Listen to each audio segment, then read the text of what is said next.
Hello everyone. हमने last chapter Bharat का संवैधानिक विकास किया था। ठीक है, आगे देखते हैं। हाँ, ये है हमारा नेक्स्ट चैप्टर, आधुनिक इतिहास। ठीक है, और इसमें मल्टीपल टाइप क्वेश्चंस हैं, मिक्स क्वेश्चंस हैं।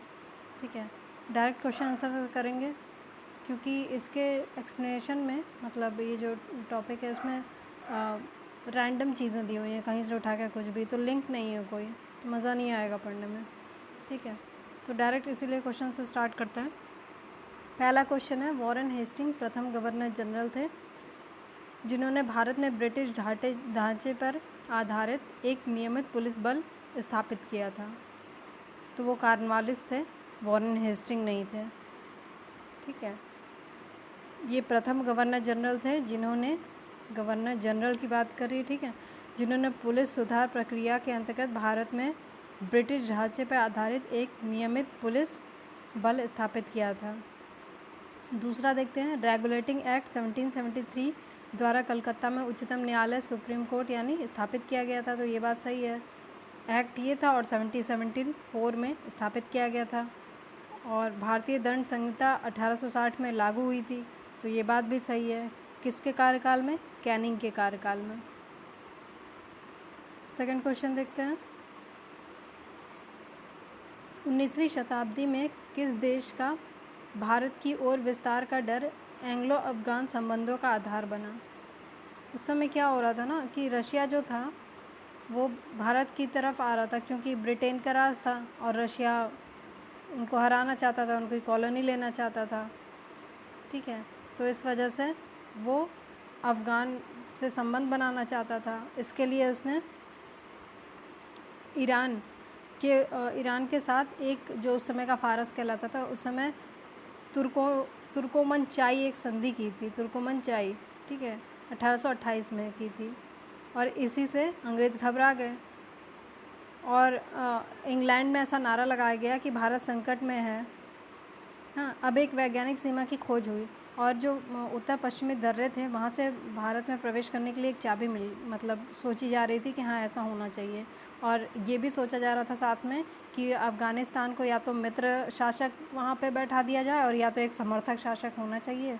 और इस वजह से यही जो था वो एंग्लो अफ़गान संबंधों का, यानी अंग्रेज़ों और अफ़गानों के बीच संबंधों का आधार बना था। क्वेश्चन थर्ड देख लीजिए, इसमें मिलान करना है। तो 1775 में क्या हुआ था? आंग्ल मराठा युद्ध। 80-84 में हुआ था आंग्ल मैसूर युद्ध। ठीक है, एक बार ये देख लीजिए, 1775-82 में 75 से 82 के मध्य में आंग्ल मराठा युद्ध हुआ। ठीक, तो पहला का तीसरा सही हो गया। और 80 से 84 के मध्य दूसरा आंग्ल मैसूर युद्ध वॉरेन हेस्टिंग के काल में। ठीक है, वॉरेन हेस्टिंग के कार्यकाल में अंग्रेज़ों और हैदर अली के बीच हुआ था। आयरकुट के नेतृत्व में अंग्रेजी सेना ने पोर्ट नोवा के युद्ध में हैदर अली को पराजित किया। ठीक है, आयरकुट के नेतृत्व में क्या हुआ? हैदर अली को फाइनली पराजित किसने किया था? आयरकुट ने पोर्ट नोवा के युद्ध में। फिर 1824 से 26 में क्या हुआ था? ये एमहर्स्ट करके थे। ठीक है, वो 1823 से 1828 इनकी टाइमिंग है। आंग्ल बर्मा युद्ध के टाइम थे ये, पहले आंग्ल बर्मा युद्ध। ठीक है, और 1838 में क्या हुआ? आंग्ल अफ़गान युद्ध हुआ। और ये जो आंग्ल बर्मा युद्ध हुआ था इसमें यान डब्बू की संधि भी की गई थी। ठीक है, 1826 में। फिर उसके बाद चौथा है ऑकलैंड, 1836 में भारत का गवर्नर जनरल बन के आया। उसके शासनकाल की महत्वपूर्ण घटना जो थी आंग्ल और अफ़गान युद्ध थी, 1838 से 42 के मध्य में। आंग्ल अफ़गान। ठीक, ओके, आगे देखते हैं क्वेश्चन नंबर 4। इसमें भी मिलान करना है। तो अभी हमने देखा आंग्ल मैसूर युद्ध 80-84। ठीक है, 1780-84। फिर आंग्ल मराठा युद्ध देख लीजिए, 1803 से 1805। ये आंग्ल और मराठा 3-5 बहुत किए, ठीक है, 3-5 बहुत किए आंग्ल और मराठा मिलकर, कभी यहाँ कभी वहाँ लड़ते ही रहते थे। और फिर बी का देख लीजिए, बी का चौथा हो जाएगा आंग्ल और फ्रांसीसी युद्ध, ये 1750 की बात है, ठीक है, 1750 से 54 की बात है। और फिर आंग्ल अफ़गान युद्ध, ये 1878 से 80 के बीच की बात है। इसका एक्सप्लेनेशन देखते हैं, ये देखिए सही से दिया हुआ है, ठीक है। आंग्ल मैसूर 80-84, आंग्ल अफ़गान चौथे नंबर पे है, आंग्ल अफ़गान 78-80, आंग्ल मराठा 3-5 बहुत किए, 3 से 5, और आंग्ल फ्रांसीसी ये 2 बार, इसका 2 बार टाइमिंग दी हुई है, 50 से 54 और 49 से 54 तक का, ठीक है। नेक्स्ट है, ये फिर से मिलान करना है।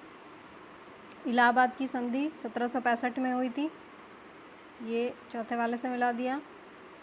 एक्सला चैपेल वाली संधि 1748 में हुई थी, तो बी का तीसरा से मिला दिया, ठीक है। और बाकी इसमें देख लीजिए, ला बुर्दनासे द्वारा मद्रास पर अधिकार कब किया गया, 1746 पे, और उसके बाद डुप्ले की पद से हटाया गया था उनको 1754 में। तो अगर इन दोनों को एक साथ में याद करेंगे तो आसानी रहेगी थोड़ी सी। ला बुर्दनासे द्वारा मद्रास पे अधिकार 1746, और एक्सला चैपेल की संधि 1748। क्वेश्चन नंबर 6, इसमें पूछा है कौन सा सही नहीं है। तो जजिया कर फिर से किसने लगाया था, फ़र्रुखसियार ने लगाया था। मुसलीपट्टम पर जो अधिकार था वो फोर्ड ने लगाया था। कौन फोर्ड थे, फ्रांसिस फोर्ड थे। सती प्रथा निषेध अधिनियम बेंटिक लेके आए थे। दास प्रथा का अंत मैल्कम ने नहीं किया था, ये एलन बरो द्वारा किया गया था, ठीक है। फ़र्रुखसियार द्वारा जजिया कर पुनः आरोपित किया गया था। सती प्रथा का निषेध बेंटिक द्वारा किया गया था, मतलब जो एक अधिनियम था वो पारित किया गया था। और तृतीय कर्नाटक युद्ध के दौरान फ्रांसिस फोर्ड ने अपने नेतृत्व में 1759 में मसूलीपट्टनम पर अंग्रेज़ों ने अधिकार किया था। मैल्कम कौन था, ये एक अमेरिकी पादरी था जो भारत की यात्रा पे 1830 के दशक में दक्षिण भारत में दास्ता का ब्यौरा, उसने अपने जो भी लिखा हो उसके बारे में बताया था। और दास्ता का अंत उससे नहीं जुड़ा है, मतलब, ठीक है। फिर तो दास्ता का अंत 1843 किससे जुड़ा है, एलन बरो से। क्वेश्चन 7, भारत के संदर्भ में शासन में पितृसत्तात्मक दृष्टिकोण निम्नलिखित में से किससे प्रायः संबंधित माना जाता है। तो ये थॉमस मुनरो से। क्या था, भारत के संदर्भ में शासन में पितृसत्तात्मक एवं स्वच्छंदतावाद दृष्टिकोण प्रायः थॉमस मुनरो द्वारा 1761 से 1827 के टाइम में मैल्कम, एल्फिंस्टन, मेटकॉफ आदि ब्रिटिश शासकों से संबंधित माना जाता है। मतलब इनमें से कोई भी होता तो भी ठीक था। ये भारतीय गांवों के गणतंत्रात्मक स्वरूप के प्रमुख समर्थक थे। मुनरो ने मद्रास में 1820 में रैयतवाड़ी व्यवस्था की शुरुआत की थी। क्वेश्चन नंबर 8, निम्न में से भारत में 19वीं शताब्दी में पड़े किस अकाल को समुद्र प्रकोप का समुद्र कहा गया, सी ऑफ कैलेमिटी कहा गया। ये उड़ीसा था। उड़ीसा का अकाल कब हुआ था, 1866 से 67, 1866-67। क्या हुआ था उस समय 19वीं शताब्दी में, यानी 1866-67 में उड़ीसा में अकाल भयंकर हुआ, ठीक है। एक तो 65 में बहुत सूखा पड़ा और फिर 66 में इन सारे जगहों पे अकाल पड़ गया। उड़ीसा, मद्रास, आसपास के क्षेत्र थे, उड़ीसा, मद्रास, उत्तरी बंगाल, बिहार वगैरह में। और ये इतना ज़्यादा इसमें हानि हुई तो करीबन 13 लाख लोग मारे गए इसमें। और ऐसा इसी कारण इसे सी ऑफ कैलेमिटी कहा गया। ये एक वर्ड मुझे समझ में नहीं आया कि निर्णायक सिद्ध हुआ, ये तो खैर मेरा पॉइंट ऑफ व्यू। नेक्स्ट, क्योंकि इसके पश्चात जो जॉर्ज कैम्पबेल थे, इनकी अध्यक्षता में एक समिति नियुक्त की गई थी। क्वेश्चन नंबर 9, भारतीय दुर्भिक्ष संहिता 1883 का निर्माण निम्नलिखित में से किस आयोग द्वारा किया गया था। तो ये था स्ट्रेची आयोग। 1866 में कैम्पबेल के अधीन अकाल आयोग स्थापित किया गया था, ठीक है, क्योंकि 65 में सूखा पड़ा था उड़ीसा में, फिर इसीलिए अकाल आयोग बनाया गया, जिसने राहत सेवा को सरकार की जवाबदेही माना, मतलब कि राहत देना सरकार का ही काम है।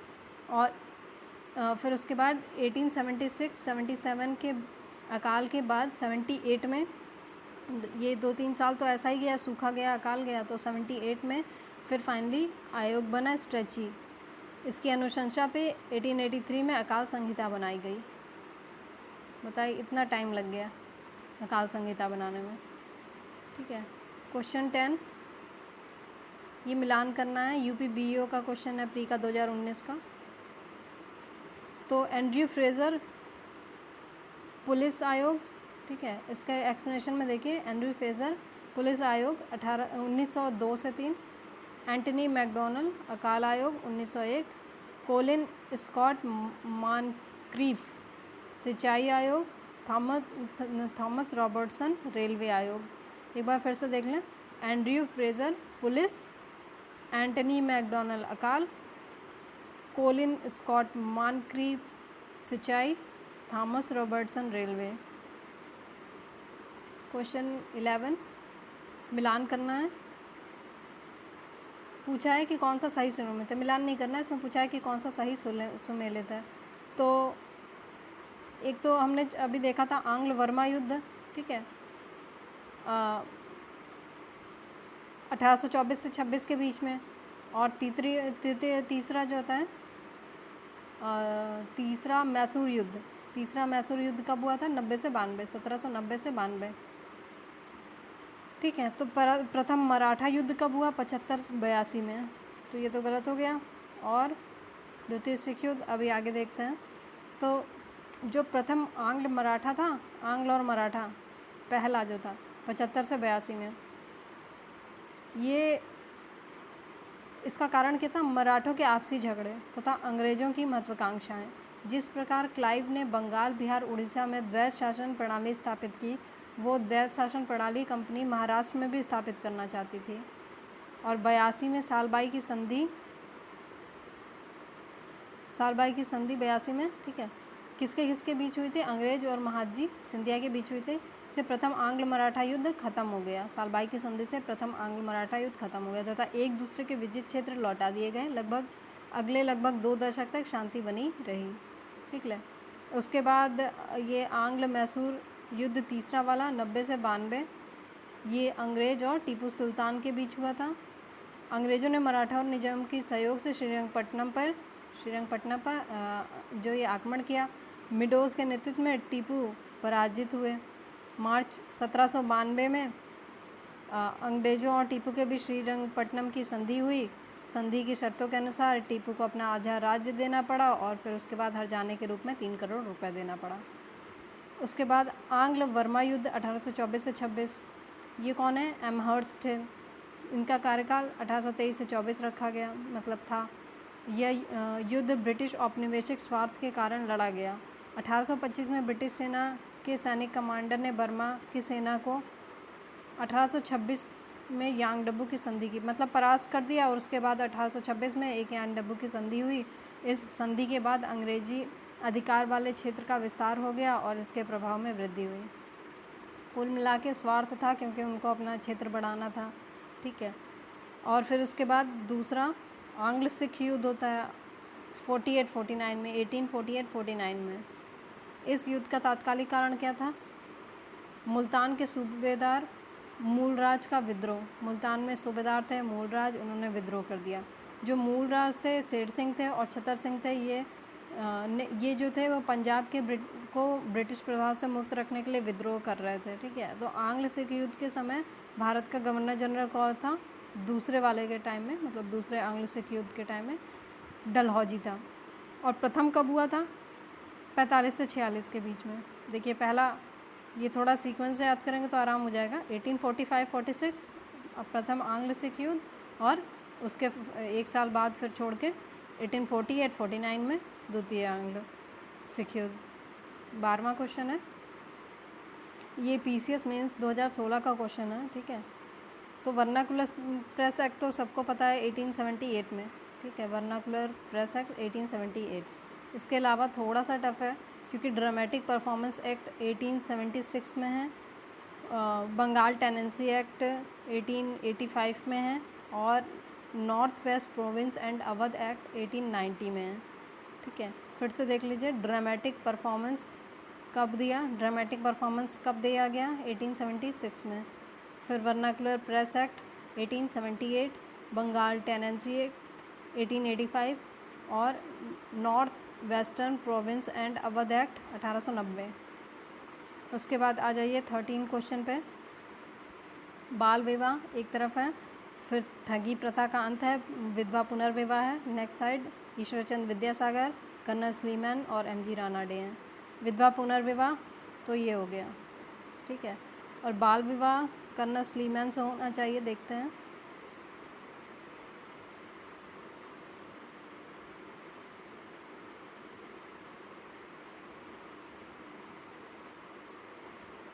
ओके, जो बाल विवाह था वो रानाडे से जुड़ा हुआ है, ठीक है। ठगी प्रथा का अंत जो था वो कर्नल स्लीमैन से जुड़ा हुआ है।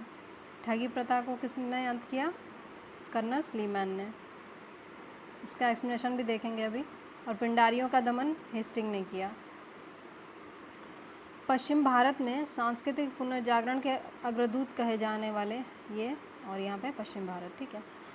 MG रानाडे ने बाल विवाह, MG रानाडे की बात हो रही है, ठीक है। बाल विवाह, स्त्रियों की परतंत्रता, विधवा विवाह का निषेध, और ये जो इस तरह की कुरीतियाँ थी उनका मतलब उनके विरुद्ध आवाज़ उठाई। उन्होंने दक्कन शिक्षा समिति की स्थापना की, ठीक है।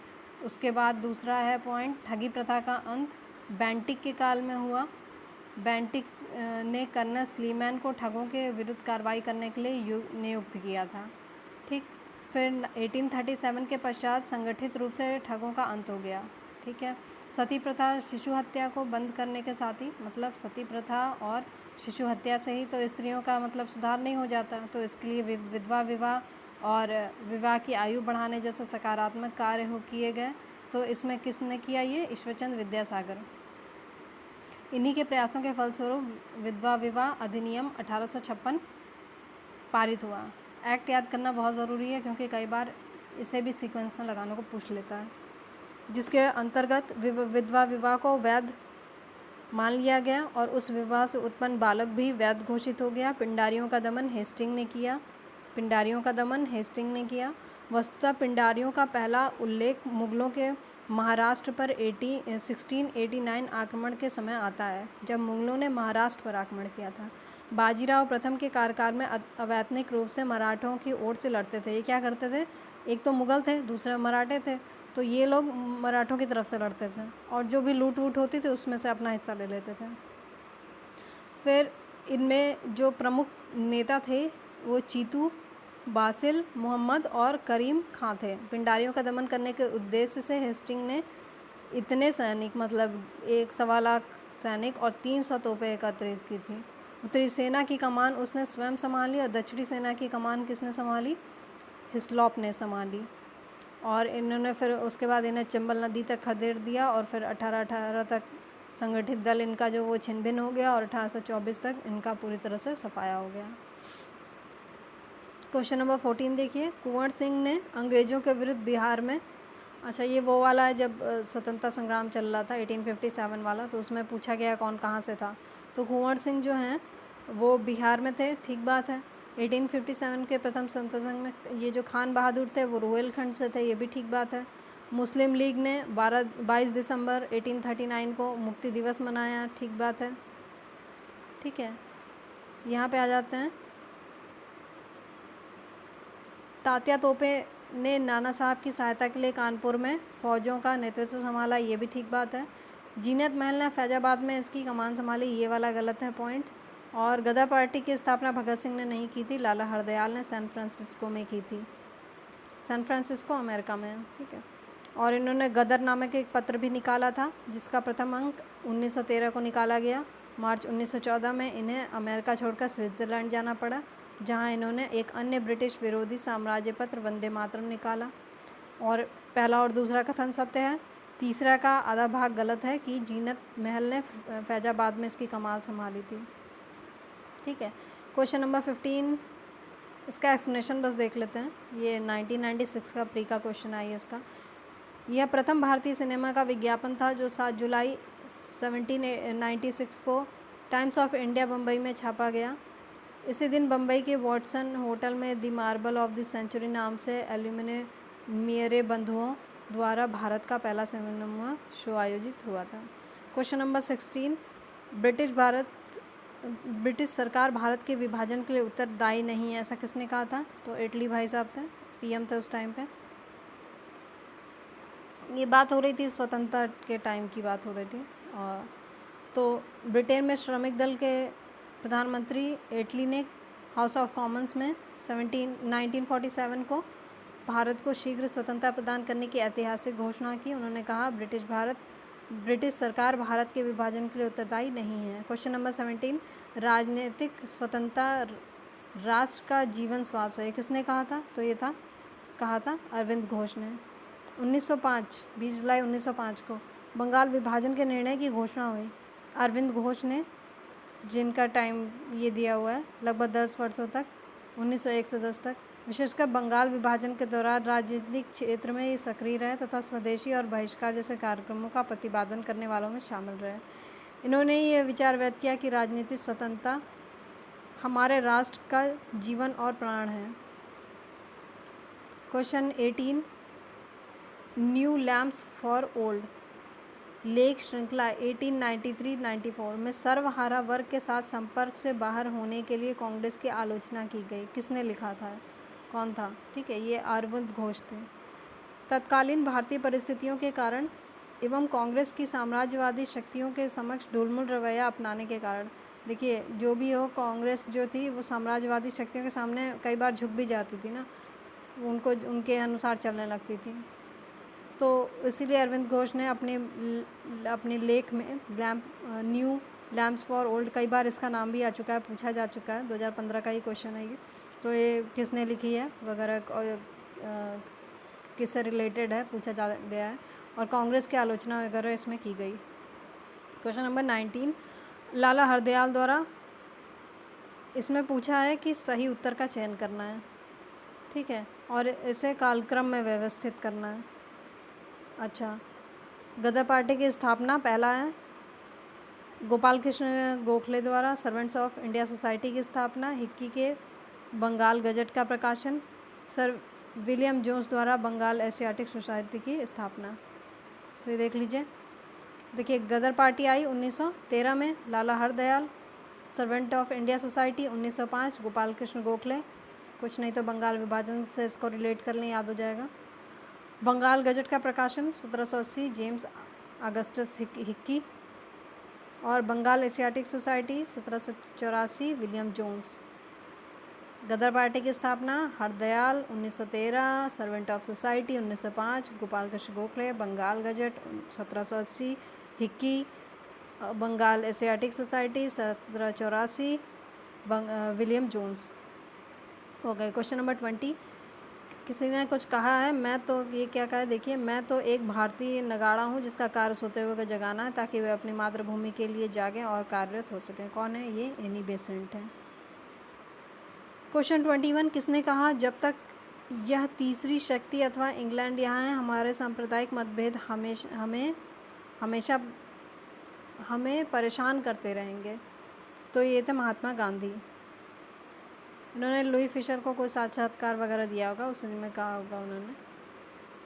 क्वेश्चन नंबर 22, किन दो नेताओं ने भारत का दौरा कर सामाजिक उत्थान का कार्य किया? तो ये गांधी और तिलक जी थे। ठीक है, भारत का व्यापक दौरा कर सामाजिक उत्थान का कार्य किया। तिलक प्रथम राष्ट्रवादी नेता थे जिन्होंने जनता के से निकट संबंध स्थापित करने का प्रयत्न किया, और इस दृष्टि से वो महात्मा गांधी के अग्रगामी थे। मतलब पहले वो थे, पहले तिलक गए और लोगों से मिले, ठीक है, और उसके बाद गांधी जी गए थे। क्वेश्चन नंबर 23, लाला लाजपत राय ने के संदर्भ में पूछा है, सही पूछा है। प्रारंभ में वे असहयोग नीति के पक्ष में नहीं थे, लेकिन बाद में वे गांधी जी के पक्ष में हो गए। ठीक बात है। स्वराज पार्टी के गठन में लाला लाजपत राय भी शामिल हुए। ठीक बात है। प्रारंभ में लाला लाजपत राय असहयोग आंदोलन के पक्ष में नहीं थे, कारण वह कांग्रेस की प्रार्थना अनुनय विनय की नीतियों से असंतुष्ट थे। लेकिन बाद में 1920 में कांग्रेस ने लाला लाजपत राय के नेतृत्व में कलकत्ता में एक विशेष सत्र का आयोजन किया और असहयोग आंदोलन चलाने का प्रस्ताव पारित किया गया। पहला सही हो गया। तो गांधी जी द्वारा 4 फरवरी 1922 को चौरी चौरा कांड करने के बाद असहयोग आंदोलन वापस ले लिया गया। इससे नाराज होकर सीआर दास एवं मोतीलाल नेहरू ने 1923 में स्वराज पार्टी का गठन किया और इसमें लाला लाजपत राय भी शामिल हुए। कौन कौन थे? सीआर दास, मोतीलाल नेहरू, ठीक है, जवाहरलाल नेहरू के पापा जी, और 1923 में स्वराज पार्टी का गठन किया और इसमें लाला लाजपत राय भी शामिल हुए।